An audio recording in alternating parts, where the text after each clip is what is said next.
Hello students, welcome back to the class English. Today we are going to discuss about our poem that is The Snake Crying, and this poem is taken from your class 9th NCERT Beehive book clear, and it is written by W. Ross. Students, in previous video we have already read line by line summary of this poem clear. I hope you all have watched that part of the video. आज हम इस poem को देखेंगे through Digi class. So let's start.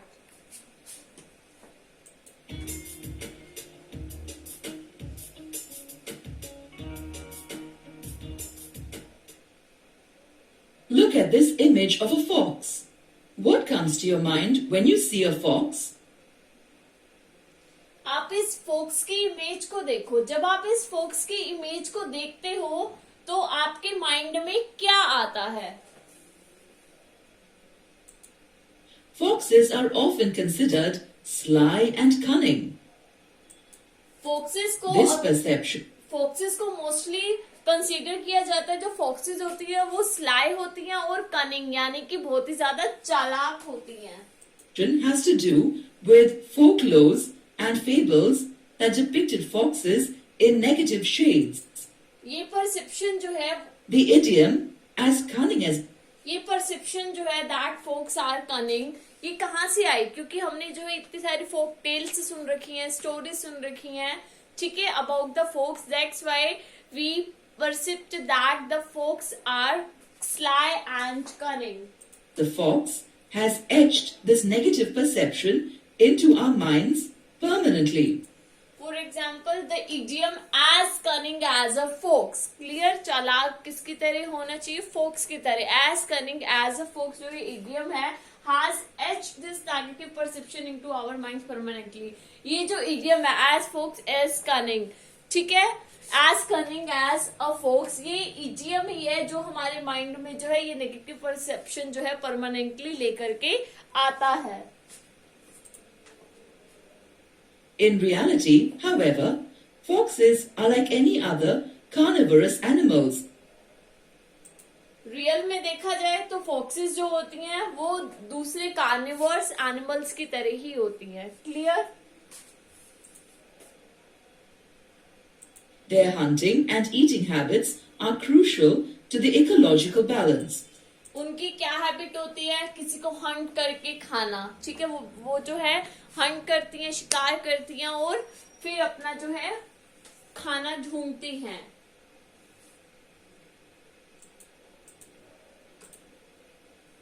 Like foxes, snakes too are often associated with negative shades in popular culture and literature. Same as जैसे हमारे mind में जो है फोक्सेस के बारे में परसेप्शन बना हुआ है एज कनिंग एज फोक्स, जो नेगेटिव परसेप्शन हमारे माइंड में बना हुआ है. बट फोक्सेस ओमनिवर्स ही तो होती है दूसरे एनिमल्स की तरह. सेम एज स्नेक्स के बारे में भी हमारे माइंड में परसेप्शन बना हुआ है that is often associated with negative shades in popular culture and literature. ठीक है, पॉपुलर कल्चर और लिटरेचर को देखते हुए हमारे माइंड में जो है स्नेक्स के लिए भी क्या बना हुआ है? एक नेगेटिव परसेप्शन बना हुआ है. This perception, coupled with lack of knowledge about them, has led people to instinctively kill snakes out of fear. Same उसी परसेप्शन की वजह से, लैक ऑफ नॉलेज की कमी की वजह से हम सब जो है स्नेक को देख करके डर जाते हैं और हमारा एक ही काम होता है स्नेक को देखा और उठा के मार दिया. Clear?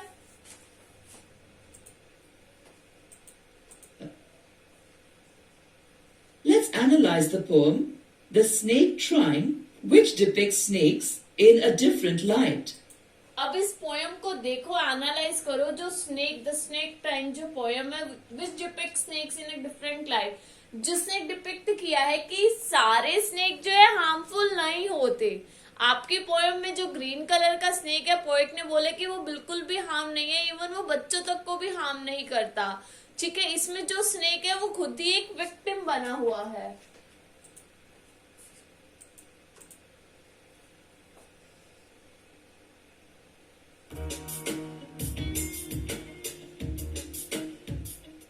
The Snake Trying is a poem by W. Ross. It is about a snake that was trying to save itself from people who were trying to kill it. ये जो snake tying poem है, it is written by W. Ross. It is about a snake that was trying to save itself from people who were trying to kill it. इसमें एक snake है जो कि try कर रहा है अपने आप को save करने का, बचाने का from people who were trying to kill it. लोगों से वो अपने आप को बचा रहा है, बच करके भाग रहा है. क्यों? क्योंकि जो लोग हैं वो उसे मार रहे हैं. Canadian poet William Wrightson Euston C. Ross was one of the renowned imagists of the 20th century. Born in Ontario on 14th June 1894, he published only 2 collections during his lifetime. Laconics was published in 1930 and Sonnets in 1932. In 1956, his fellow poet Raymond Souster edited and published Ross's poems in an anthology called Experiment 1923 to 1929. Another collection of his poetry, Shapes and Sounds, was published posthumously in 1968. Students, ये जो आपके poet है W. Ross, William राइटसन एस्टेस Ross, 1894 में इनका born हुआ था. 1966 में इनकी डेथ हुई थी. वो इज कनाडियन पोएट, ये एक कनाडियन पोएट है and renowned imagist of 20th century. Born in Ontario. इनका बर्थ जो है वो ओंटारियो में 14 जून 1894 में हुआ था और इन्होंने अपनी लाइफ टाइम में जो है 2 पब्लिश की थी. लैकोनिक्स 1930 में और सोनेक्स 1932 में. एन एंथोलॉजी एक्सपेरिमेंट इन्होंने किया था 1923 से 1929 में, जो कि पब्लिश किया गया था बाय रेमंड सोस्टर इन 1956 में. शेप्स एंड साउंड्स 1968 में पब्लिश हुई थी पोस्टुमोसली. These 2 collections helped establish Ross's place as Canada's first imagist poet. Ross's poems were written in the imagist and modernist tradition. They depicted his passion for nature, especially Canada's physical environment. He believed complex language distanced readers from the writing. So he used simple diction and syntax in his poems, which were typical to imagist poetry. Students, इन्होंने जो depict his passion, इनका जो passion था वो nature के लिए था, specially कनाडाज physical environment उनकी पोयम में दिखाया गया है. बिलीव करते थे कॉम्प्लेक्स लैंग्वेजेस में distance readers from the writing used, इसलिए इन्होंने जो है सिंपल डिक्शंस यूज किए हैं, सिंटेक्स यूज किए हैं अपनी poems में, which were typical to imagist poetry.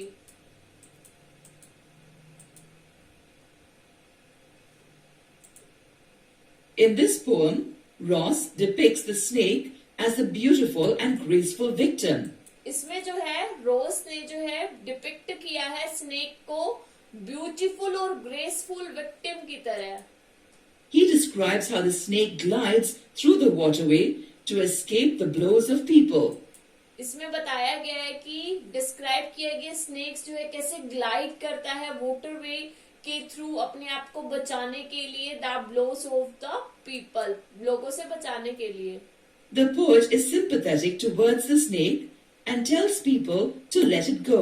अब इसमें जो है पोएट है वो बहुत ही सिंपैथाइज है स्नेक को लेकर के, इसलिए वो लोगों को कह रहे हैं कि लेट इट गो, इसे जाने दो, ठीक है. It will no harmful for you, ये तुम्हारे लिए बिल्कुल भी हार्मफुल नहीं होगा. In its defense, he says that the snake was small and harmless even to children. इसमें बताया गया स्नेक जो है वो बहुत ही स्मॉल है, छोटा सा है, हार्मलेस है, मीन्स बिल्कुल भी हार्मफुल नहीं है, इवन बच्चों के लिए भी हार्मफुल नहीं है. He further explains that the snake was along the sand all the while without harming anybody. Further उसने एक्सप्लेन भी किया है जो स्नेक जो है वो सैंड में जो है आराम से बैठा रहता है जब तक उसे कोई भी पर्सन आके हार्म नहीं करता. but the minute people saw it, they thought it was harmful. But जैसे ही स्नेक जो है सैंड में बैठा हुआ अगर लोग आकर के उसे छेड़ेंगे तो वो अपने आप को बचाने की ट्राई करता है. People saw it and chased it away because they thought it was a harmful. लोग क्या करते हैं, उसे देखते हैं और सीधा उसे मारने की तरफ दौड़ बढ़ते हैं. क्यों? क्योंकि वो सोचते हैं कि जो स्नेक है वो बहुत ही ज्यादा हार्मफुल क्रिएचर है, हार्मफुल एनिमल है. And chased it away. The central message of the poem is that we should not harm or victimize a being because of our preconceived notions about it. इसका जो main message है इस poem का, that is we should not harm और victimise a being because of our preconceived notions about it. हमें किसी को भी हार्म नहीं करना चाहिए, किसी को भी विक्टिम नहीं बनानी चाहिए. सिर्फ इस चीज के बेस पे, हमारे जो प्री कंसीव जो हमारे नोशंस हैं उसके बेस पे हमें किसी को ना तो हार्म करना चाहिए, ना ही उन्हें विक्टिम बनाना चाहिए. Another message the poem conveys is that every being, big, small, harmless or dangerous, is a part of nature and can lay claim to its resources. Every second message जो है वो इस poem का, that is every being, हर कोई चाहे वो बड़ा हो, छोटा हो, हार्मलेस हो, डेंजरस हो, सब क्या है, is a part of nature. वो सब नेचर के पार्ट है and can lay claim to its resources.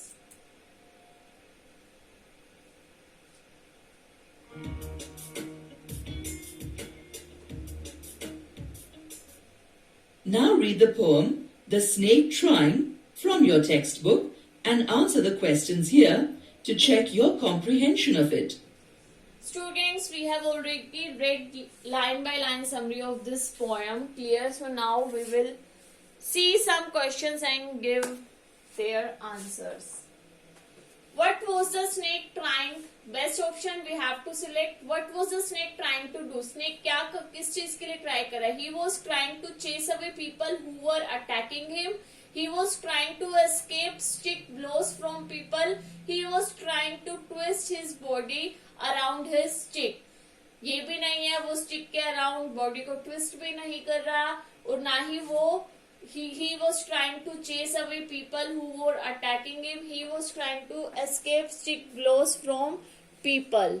He was trying to escape stick. वो जो है स्टिक से बच रहा है, जो लोग जो है उसकी तरफ पॉइंट आउट करते हुए उसके पीछे लगे हुए हैं. Well done.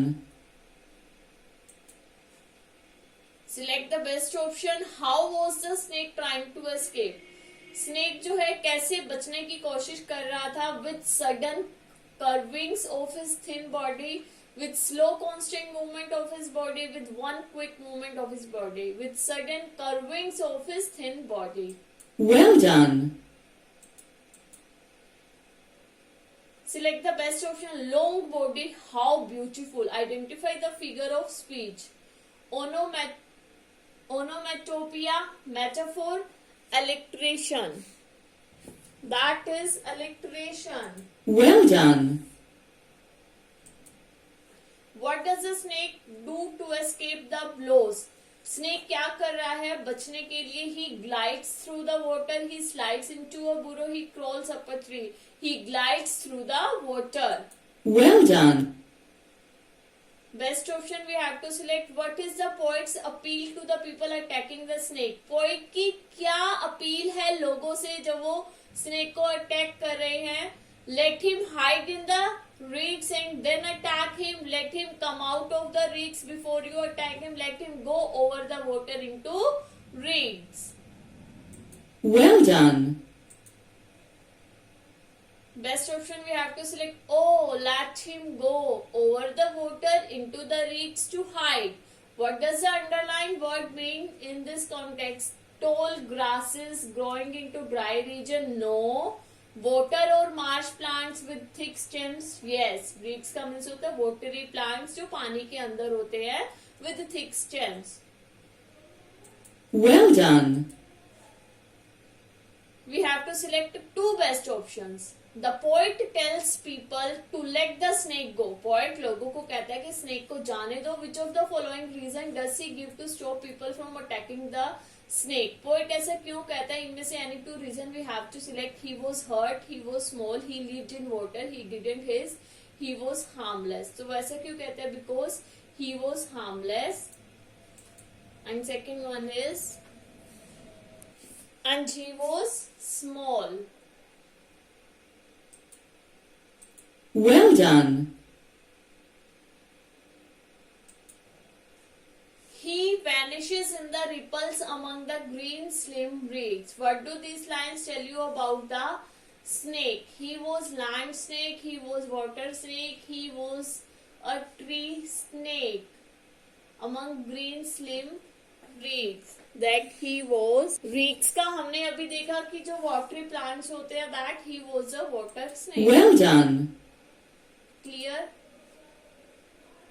Answer this question based हमें इस क्वेश्चन का आंसर देना है हमारे इंटरप्रिटेशन के ऊपर बेस्ड जो why do you think the snake vanish into reads. हम ऐसा क्यों सोचते हैं कि स्नेक जो है वैनिश इनटू रीड्स में जो है छुप जाता है. You should include the following points in your answer. The snake lived in the reeds, so it was a safe escape for him. The snake was green in color. The green of the reeds would not make him visible to people. He could vanish into it as it would conceal him. Yes, क्योंकि snake का colour भी green colour का है और जो reads जो marshy plants होते हैं वो भी ग्रीन कलर के होते हैं, तो वो उसमें हाइड हो जाता है, पता नहीं लग पाता हमें. क्लियर? तो स्टूडेंट्स ये थी आपकी poem the snake trying that is written by W.E. Rose. I hope आप सबको अच्छे से समझ में आई होगी और इसके क्वेश्चन आंसर्स भी क्लियर हुए होंगे. तो students we will meet again in our next video. Till then bye, take care.